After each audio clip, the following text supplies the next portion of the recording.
आपण थोडंसं बाजूला ठेवूया, पण युद्धाचा आपल्यावरती नेमका किती परिणाम होतोय हे मी तुम्हाला आता सांगते. सगळ्यात पहिला परिणाम तो होतोय कच्च्या तेलावर.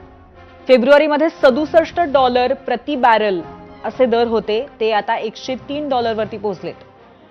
गेल्या 10 दिवसात युद्धामुळे कच्चं तेल आतापर्यंत 30% अधिक महागलंय. पण असं असलं तरी सरकारनं देशामध्ये पेट्रोल डिझेलचे दर अजूनही वाढवलेले नाहीयेत, त्यामुळे तो एक दिलासा आहे. पण युद्ध जर महिनाभर वगैरे चाललं तर त्याचा मोठा फटका बसू शकतो. आता दुसरी गोष्ट, महाराष्ट्रातले उद्योग. कतारने द्रवीकृत नैसर्गिक वायू म्हणजेच LNGचं उत्पादन थांबवलंय, त्यामुळे भारताला होणारा पुरवठा विस्कळीत झालाय. छत्रपती संभाजीनगरमध्ये LNGच्या तुटवड्याचा अनेक उद्योगांना फटका बसलाय. LNG अभावी 5 मोठ्या उद्योगांचं उत्पादनच ठप्प झालंय. तर उद्या MIDC मधील आणखीन उद्योग ठप्प होण्याची शक्यता आहे. ऑटो इंडस्ट्री, फार्मा कंपन्यांना LNG तुटवड्याचा मोठा फटका बसतोय तो किंबहुना.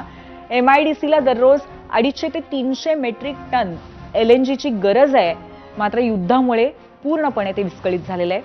दरम्यान शेंद्रा, वाळूज, चिखलठाण्यातही ऑटोमोबाईललाही गॅस तुटवड्याचा फटका बसतोय.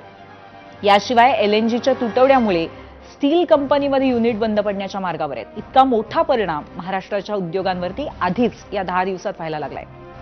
आता तिसरी आणि महत्त्वाची गोष्ट, आपली एकंदरीत अर्थव्यवस्था. या युद्धामध्ये शेअर बाजार पूर्णपणे होरपळून निघतोय. आज आठवड्याच्या सुरुवातीला शेअर मार्केट जोरदार कोसळलं. सेन्सेक्स 2400हून अधिक अंकांनी तर निफ्टी 700हून अधिक अंकांनी घसरला.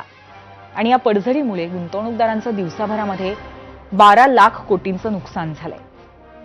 सहसा सेन्सेक्स पडला की सोन्या चांदीचे भाव वाढतात असं आपण बघत आलोय. पण युद्धाचा सोना चांदीच्या दरावरही नकारात्मक परिणाम होतोय. दिवसागणिक सोनं चांदीच्या दरात घसरण होतीये. ही कदाचित सर्वसामान्य दिलासा देणारी बाब असेलही, पण त्याचा अर्थव्यवस्थेवरती मात्र मोठा परिणाम होतोय.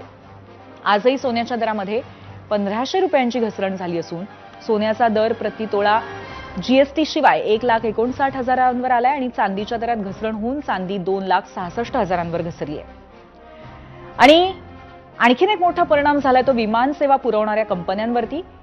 आखाती देशांमधली उड्डाणं ठप्प झाली आणि देशातील विमान सेवा पुरवणाऱ्या कंपन्यांना मोठं आर्थिक नुकसान सोसावं लागतंय.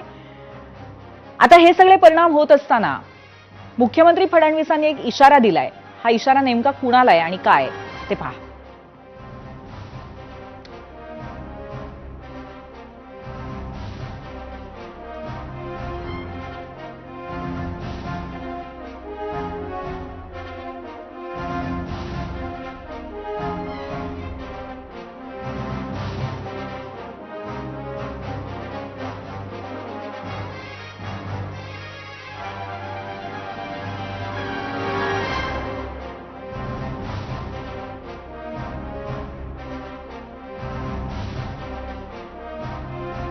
केंद्र सरकार तेल, गॅस सगळ्या गोष्टीची काळजी घेते आहे.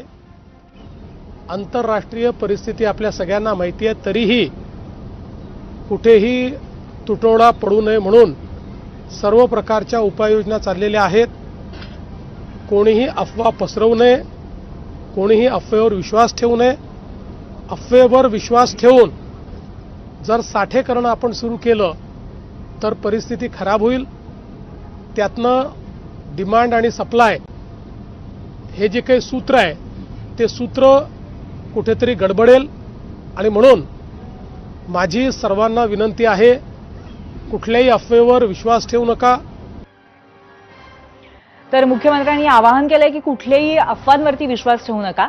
याच अनुषंगाने आणि इतर सगळ्या मुद्द्यांवरती आपण आता चर्चा करणार आहोत आणि त्यासाठी जाऊया